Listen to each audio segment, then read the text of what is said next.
오늘은 저희 지인이 이제 내일 바로 오픈한다고 해가지고 마지막 점검차 한번 이것저것 보도록 하겠습니다. 아싸 가보네. 이거 네가 만든 거야? 본사에 준 게 아니고? 네. 자, 재밌대. B급 감성으로. 네. 앞치마 많이 쓰시죠? 여기 이런 뭐 마네킹에다가 앞치마 걸어 놓은 거 이런 거는 참 귀여운 아이디어예요, 그죠? 이런 것도 이런 거 너무 귀엽다, 그죠? 이런 것도 아이디어네요. 네, 안녕하십니까. 내일 이제 새로 오픈하시잖아요. 그 저는 제일 궁금한 게 이 정도 지금 평수가 가게 평수가 몇 평이죠? 지금 28평 세팅이 돼 있고요. 네, 28평에 보증금 얼마, 월세 얼마? 보증금은 2,000에 월세는 135만 원. 아, 근데 자리 너무 잘 구하신 것 같아요. 아니, 그러면은 부동산은 어떻게 알아보셨어요? 부동산은 제가 이제 제일 좋아하는 게 네이버 부동산. 제가 아. 보는 게 치거든요. 네. 그래서 또 여기는 저희 집 인근 쪽이라서 자주 보다가 이쪽 라인을 이제 찾다가 보니까 다른 데는 이제 상가는 다 200만 원 넘어가고 알파 공간도 없고 또 월세도 기본 100 구간에서 저기 관리비까지 한 200원 훌쩍 넘어가더라고요. 맞죠. 신규 상가는 너무 비싸잖아요. 깔끔하긴 해도. 그렇죠. 그래도 여기는 좀 컨셉에 맞게끔 하려고 좀 찾다 보니까 아니, 근데 고깃집을 창업하게 된 이유가 있어요? 막 좀 메뉴가 많잖아요. 네네. 근데 꼭 고깃집을 창업한 이유가 있어요? 제가 블로거 활동을 했었습니다. 체험단 활동을 했었는데 네. 그래서 이 브랜드 본점을 처음에 가봤고요. 그때 이제 와이프하고 같이 갔는데 와이프가 생각이 난다 하더라고요. 그래서 다른 점 신규 오픈점이 있어서 가봤는데 와이프가 괜찮다고 하더라고요. 두 번째 이유로는 고깃집을 하게 된 거는 이제 저희가 이제 아기가 어리다 보니까 회사 다니면서 육아하는 게 어렵더라고요. 제가 도와주기가.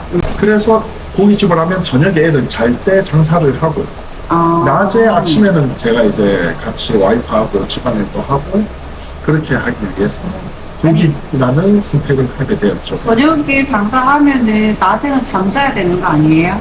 잠은 죽어서 자는 거 아닌가요? 제일 힘들었던 거. 뭐 힘든 거는 제가 직접 해결할 수 없는 부분이 제일 힘들었었다고 보고 그 부분이 이제 돈적인 부분이고요. 이제 비용이 발생하는 부분. 비용. 네. 뭐 힘든 거는 딱 그거 하나였습니다. 힘든 거는 뭐 금전적인 부분이 힘든 부분이 있었고 그거보다는 저는 항상 뭐 감사한 부분들이 너무 많았기 때문에 주위에서 진짜 자기 일처럼 일단 마포! 매출은 얼마 정도 예상 매출이 있으세요? 목표 매출은 5천만 원으로 잡고 있고요. 달에 5천. 네네, 맞습니다. 저희가 테이블이 16개이기 때문에 뭐 하루 지금 한 120 정도 봤을 때를 최저로 보고 네. 그럼 3,600 플러스 이제 주말 이제 8일이 있기 때문에 뭐 단체나 뭐 대강 이런 걸로 좀 잡았을 경우 맥시멈을 5천까지 보고 있고 네. 3,500에서 5천 이렇게 보고 있습니다. 근데 직장 생활 오래 하셨잖아요. 네네. 몇 년 하셨죠? 제가 사회생활을 하면서부터 한 14년 정도 한 것 같습니다. 근데 왜 직장 그만두고 창업을 결심하게 됐는지 물어봐도 돼요? 워라밸이 있는 삶을 정말 좀 추구를 했거든요.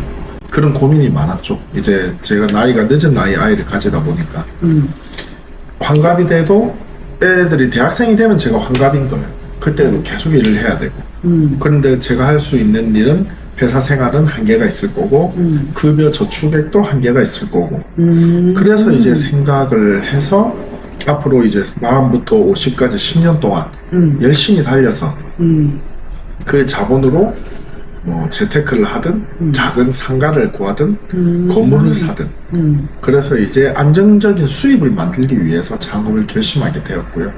아, 그럼 10년만 일하실 거예요?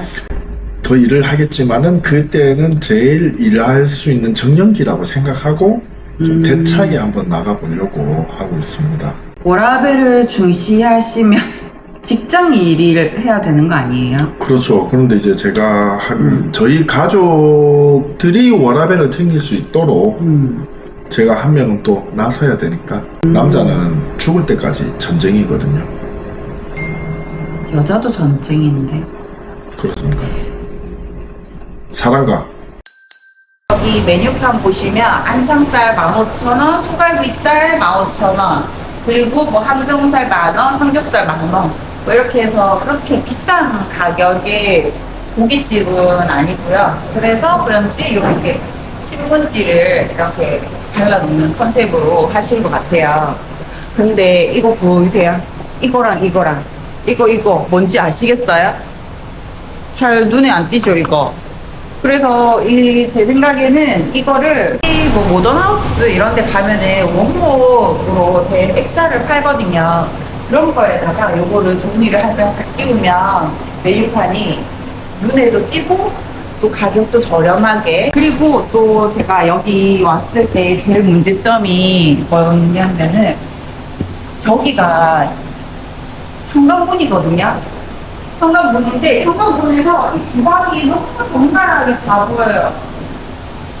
이게 너무 짧잖아요. 여기 안에가 너무 적나라하게 다 보여. 여기 쓰레기통 있고 뭐 그런데 이게 보이면 좋을까요? 이런 게 안 보여야 돼요. 그리고 이런 거는 잘 해놓으셨죠. 요렇게 가릴 수 있는 거는 가리는 게 좋고, 네, 여기도 뭐 이런 거는 매번 이제 써야 되니까 번거로움이 있어서 안 할 수도 있는데, 어쨌든 요렇게 가리면 깔끔하고 좋습니다.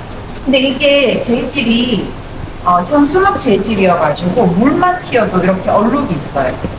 얼룩이 있어. 그래가지고 사장님들은 맞추실 때 우리 천으로 맞추는 게 있어요. 일본식 노랭 뭐 전문점 이렇게 치면은 천으로 된 게 있는데 천으로 하시면 좋아요. 이렇게 얼룩이 생기면, 그쵸. 그래, 여기는 너무 다 보여. 근데 너무 좀 가려주고 그래야 되는데 너무 다 보여서 그게 좀 안타깝네요. 하지만 이거는 차라리 여기 밑에서 올라오는 문을 하나 달면 좋겠어요. 이렇게 맨날 이렇게 열고 닫고 막 쉽게 할 수 있는 거, 그 문이 하나 달려 있으면 좀 덜 보이겠다. 그 주방 사람들이 이렇게 나오면 기름때 이렇게 나오면 미끄러질 수 있으니까 여기도 발판이나 꼭 까셔야 됩니다. 여기는 화장실인데요. 화장실 가는데 이렇게 계단이 있잖아요. 그러면 걸려서 넘어질 수가 있거든요. 이것도 뭐 항상 위험 표시라든지 무슨 표시를 해주는 게 좋고, 여기에서도 물을 쓰고 바로 나오는 곳이기 때문에 여기에도 발판을 하나 깔아주시면 더 좋을 것 같아요. 그리고 이런 거 보세요. 이런 거 청소 도구함 이런 거 보이면 안 됩니다. 이런 거를 어떻게 깨끗하게 치우시거나 치울 자리가 없다 하면은 여기에 파티션 놓으면 됩니다. 파티션 있잖아요. 이런 거 많이 간과하시고 그냥 놔두시는데 이렇게 안에 적나라하게 드러나 보이는 이런 유리문은 좀 가려주시면 좋아요. 이런 거에 뭐 일단 받고라는 상호를 넣어서 시트지를 좀 붙인다든지 하면 훨씬 깔끔하게 가려줄 수 있겠죠. 어쨌든 깔끔하지 않는 거는 눈에 안 보이게 하셔야 됩니다.